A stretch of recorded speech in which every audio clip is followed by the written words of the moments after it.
Hello, hello, hello. Good morning, everyone. How is everyone doing this fine Thursday morning snowing here in Chicago? I know how you feel now up in Minnesota, Patrick. Good morning, Patrick in first, as always. Good morning, Options 22. Good morning, Dave. Oh, yeah, Patrick Quick Draw. That's his mafia name. Good morning, Rich. All right, so far an eventful morning. So far, fine Thursday. Good morning, Stafford. Hope you are fine. Good morning, Jacob. All right, people's coming in. Hey, Chris. People slowly filtering in to the Thursday morning pre-market live stream. It's been an interesting morning so far. Good morning, Donald. Coming, one of the regulars. Thank you for being in the chat, too. Not convinced by this price action so far, according to Sterling. We're still caught in the range. Oh, we got non-farm payrolls tomorrow. We have interesting stuff. We had the Federal Reserve's George speaking this morning, already creating some ripples. We had normally don't pay much attention to the ADP numbers, but ADP numbers coming in much stronger than consensus and forecast, and much stronger than previous. And we got a little rush into the dollar and selling of other currencies with that. Then followed through jobless claims coming in better than forecast, better than consensus, and better than previous 204,000. Continuing jobless claims coming in better than forecast and consensus also. As I said, we've got Federal Reserve's George. I don't know if he is done yet. Interesting stuff going on there. A couple of the comments that blow my head. The Fed still has a lot to learn about how balance sheet policy works. Maybe you should have thought about that before you added friggin' $8 trillion. So you got a lot to learn about how shrinking the balance sheet works. Well, shouldn't that be in the game plan before you add it? Jeez. They're just flying by the seat of their pants. And stressing no rate cuts. Rate cuts are going to 5, or rate hikes are going 5. What else do we see? The other great, now hopefully we don't get the Kramer effect. I don't see something on the verge of blowing up the financial system. I hope we don't get the Kramer effect. Now, that was not from Kramer. That was from the Federal Reserve's Esther George. So, may we live in interesting times. All right, what else do we have? We got Bostic now coming up at 8:20. So we have George, we got Bostic, and they're on the hawkish war drums. They're really saying, we're going to get it to 5 or higher than it is now, and we're going to pause, and we're not cutting. That's where we sit. That's what I'm hearing. Let's see if that's confirmed by Bostic. And then we got Bullard. I don't think Bullard's going to mince the words. I'm not sure about Bostic, but Bullard will be very hawkish. Bostic will wait to be seen, but that's coming up during the live stream. Again, they didn't ask me for scheduling conflicts. Then 8:45, we have global composite PMI and services PMI still forecast in contraction, actually forecast to drop from the previous. So then we have the crude oil numbers, but that will wrap up today. Most thing I'm paying attention to now is Fed speaky because of the hawkish tones. All right, stock market map. We have some things. Microsoft's continuing its drop. Google's drop, and Tesla's reversing from yesterday's strength. Amazon's the only thing that's holding up so far after announcing, I've seen 17 or 18,000 job cuts. Big job cuts going to boost Amazon a little, but we'll have to see if that lasts. Energy, this should have dropped back by now. I didn't refresh it. Yep. Because crude was a little bounce and now reversing weaker with the stronger dollar. And, the people thinking we're going to go more into a recession, which I don't know why that's been such a big thing. Consumer cyclical, which was leading sort of the junk rally yesterday, pulling back today with comm services. Fed watch. Look at this. Let me do a quick refresh real quick while we're waiting for that. Still in fear mode, but still caught in a range. So with this thing, why am I watching the Fed watch closely? See, now look at this. We're back to 50-50 nearly for the 50% basis. So this, remember, yesterday was around 70 or above, drop in 20% nearly. 20%. So this is favoring still slightly by 1% the 25, but the 50 is back in play. And if we look at March, whether it's a 25-25 or 50 and then maybe pause, that's in play now too. A 50 is back in play, but it's looking like 475. Remember, they said we're going to get into 5. That takes it 475 to 5. And even going over 5 to 525 is up to a 44% chance by March. Pay attention to this. But overall, we're still in consolidation. Walgreens Boots, it looked like they beat, but they dropped. Conagra breaking up. People ask me also why Conagra isn't on my dividend play. It does pay about a 3% dividend because it is at high valuations in my book, and we're going to get a rollover play, and then it could be a better dividend play, by the way. Constellation Brands, I did not see, by the way. I was too busy with other things this morning, but I need to check on that. So, where do we sit? Where do we sit? Hey, well, there's no NFP and non-farm pay. This was just the unemployment. Non-farm payroll is tomorrow, Ted. Non-farm payroll Friday. Tomorrow's the big day for non-farm payroll. So this was just unemployment and ADP figures, and then Fed speak. Good morning, CD. Good morning, Sashi. Hello, Connor. These people in charge are just not serious. It's truly frightening. I think, and no, I'd probably mess. That's why I think the Federal Reserve should go bye-bye. I can't stand the institution, but I could probably do a slightly better job than this clown show. Slightly better. And that's not saying much, because I wouldn't want the job. About time 50 comes back and play exactly.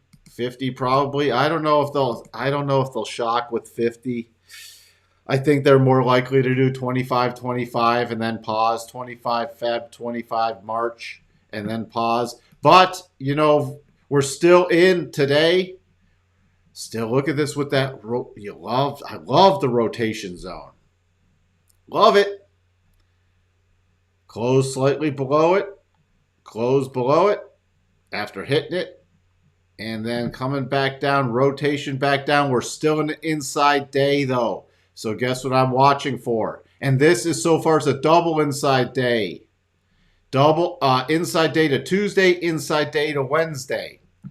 So what's my first thing I'm watching for is yesterday's lows.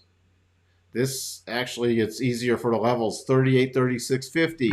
We take out there.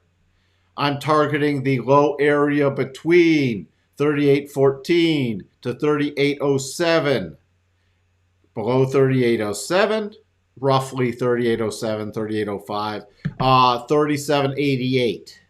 Those are the key things to the downside. To the upside, gotta adjust this little level some more. But you can see overnight, caught in a little range. Little pop early European session, and then the reversal after everything coming out and Fed comments this morning.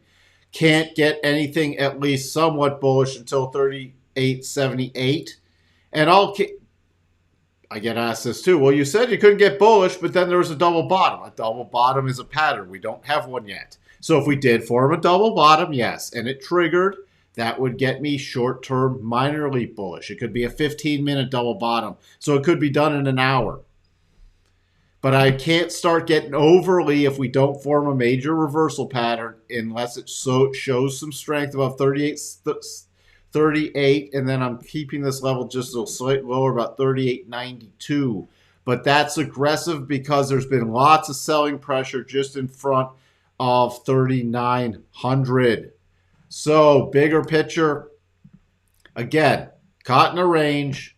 The major breakdown level is 37.88. The warning sign is 38.07. The major breakout, the warning sign is the declining rotation zone in the 50, just slightly above 3,900 at this point.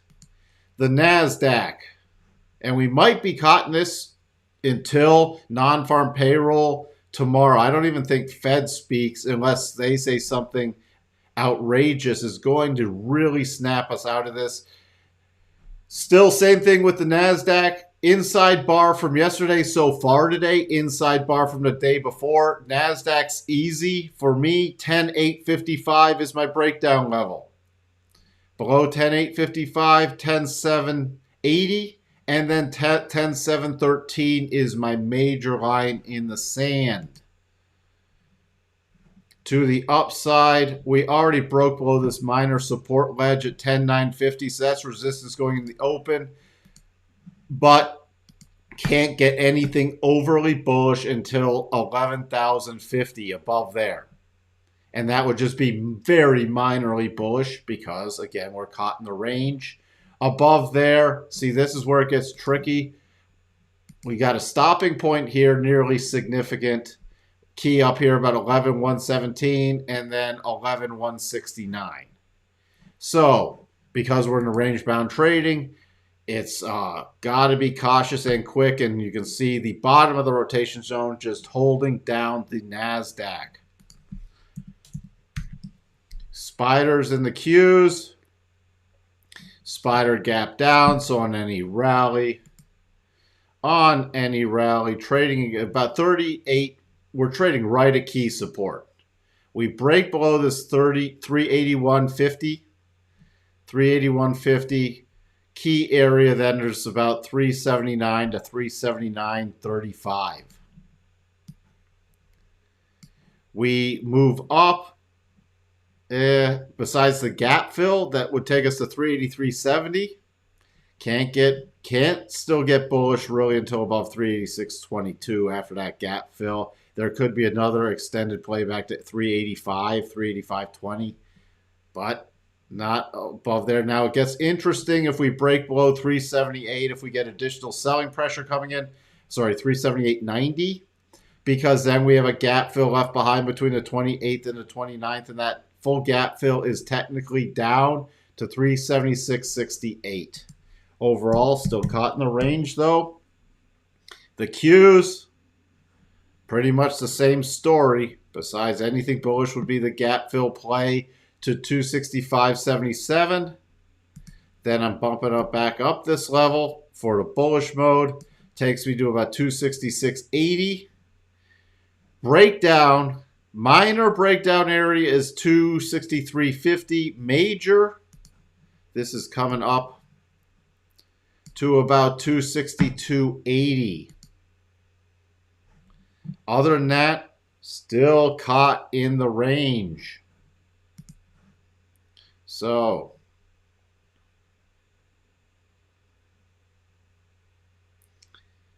where do we sit? BBB buy doubts ability to keep operations funded. Sales continue to fall. I said they're going to go into bankruptcy or reorg. Don't try to buy it. I mean, unless it's like an intraday pop play, it's nothing worth holding. They're going under. I saw that this morning too. Dow in a very tight range. Yeah, the double's technically over with the extended sideways. I'm just using these as target levels still. This is a good stop reduction level still if it does break out. But Dow, again, still inside bar. Breakdown areas of 33,170. And then my target is the 33,050.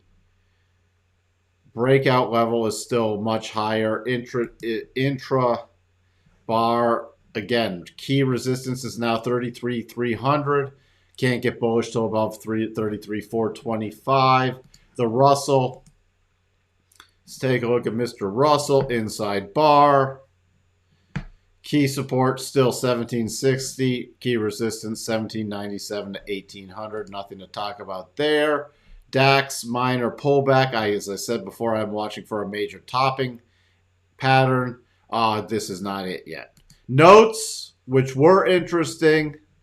Bigger pullback. I am targeting this gap fill with the little reversal. I'm targeting the gap fill back down to 112.20 and a half. And then if we fall through back down to there to 112.03 support, 50% support level. Dollar index, which after hitting the first target, took out the trailing stop level on a strong reversal and actually broke above the highs from the third. So the double, that little mini double, was able to hit the first target. How did that get up there? Just take that off.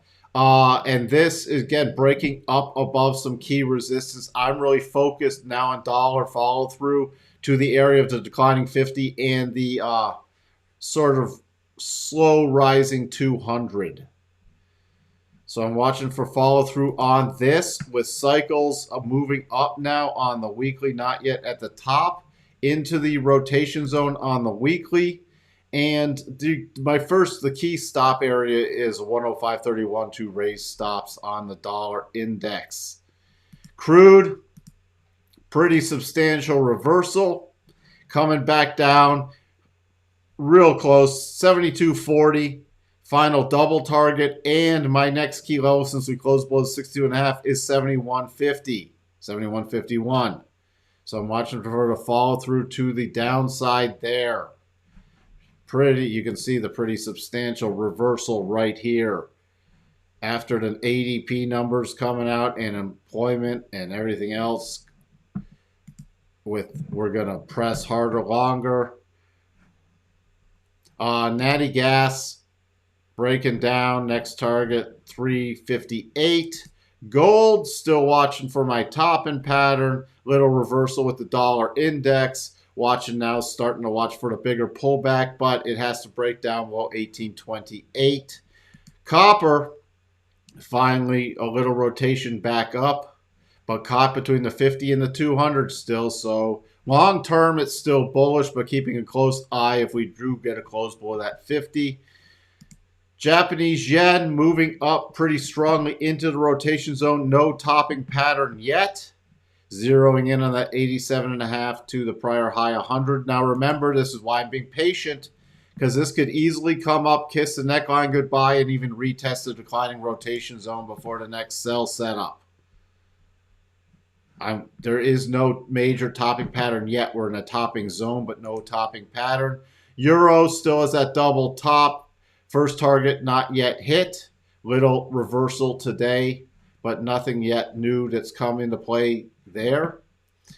Pound breaking back down below the 50.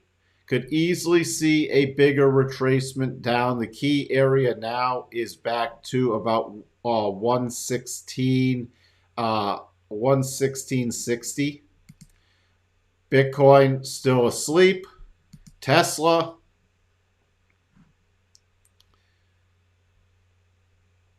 is going to be first the potential gap fill play.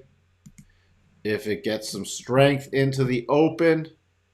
Other than that, we're into this clear path move. So, why do I still have a 0 there? Oh, that's from that. Okay. Sorry about that. I have to correct something there. There we go. Little area on a pullback that I'm focusing on is minor is this 109.60 area. Then more significance is if we break below 108.40, roughly. Okay. Where do we sit? Hey, good morning, George. Rich thinks the U.S. dollar, Japanese yen is ready to rip to 138. Not so sure. Not so sure. We could see a move higher, but you got to keep a close eye also with this because they might have to adjust the peg again. They're going on this bond buying sprees since they moved the peg with the JGBs. It's come off a bit today, but if this gets upward pressure, it will and they keep going on their spree, could get some now more downward pressure on the yen. All right.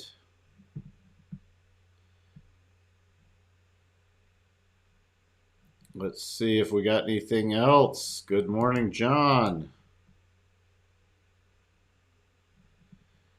Well, we got some sterling's putting in the news here.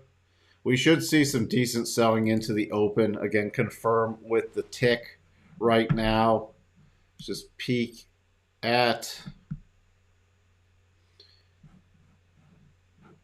Let me just zoom out to that 15-minute. Still trading in a pretty key support area going into the open, but you start breaking down below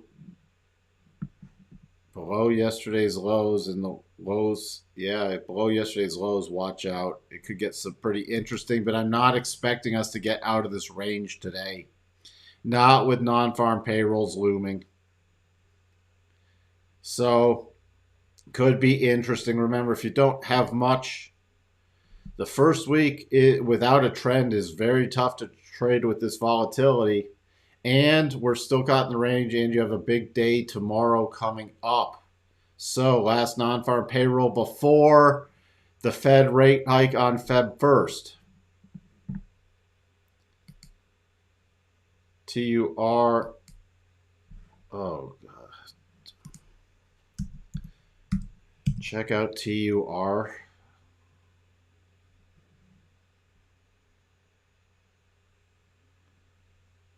Any thoughts? I mean, you're just trading.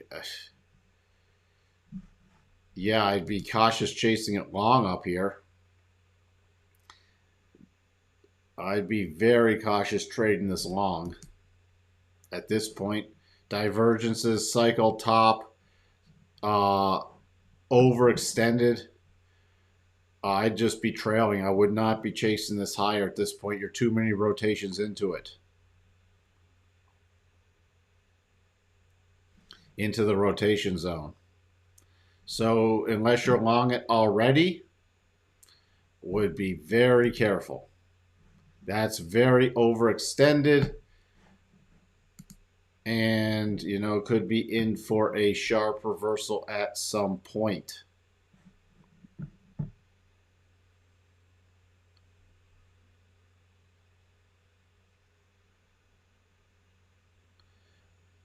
BLPH. Then I got to run into the open. BLPH. Oh no.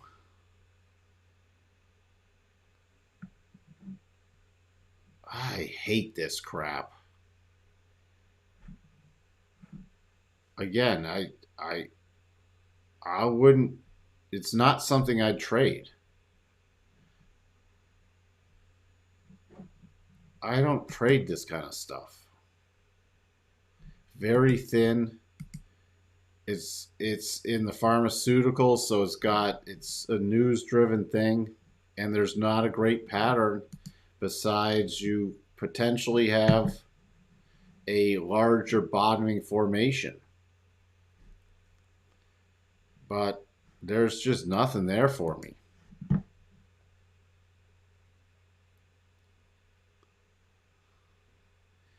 All right. Yeah, this is not something, Chris, 808. This is not something I generally focus on if you're trying to do a play. Again, it's above a buck. The breakout play is above a buck, but you got to be prepared for the quick snapback moves. That's your key resistance. Your key support's roughly 75 cents. Anything in there is chopped back and forth on a low volume farm company. All right, I'm jumping back, just peeking at the S&P one more time, and then getting ready for the open. Yeah, there's still buying pressure coming in down here. So really watch if it does break. If we do break below this area, with yesterday's lows, because you've got all the buying pressure. The buying pressure slightly higher midday. But this is going to be the key area to watch in the S&P. NASDAQ, what are we doing in there?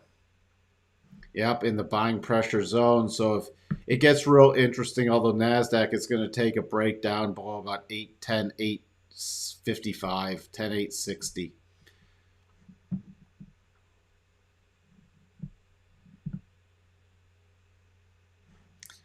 So with that, I shall talk to everyone later. I will see you after the close today.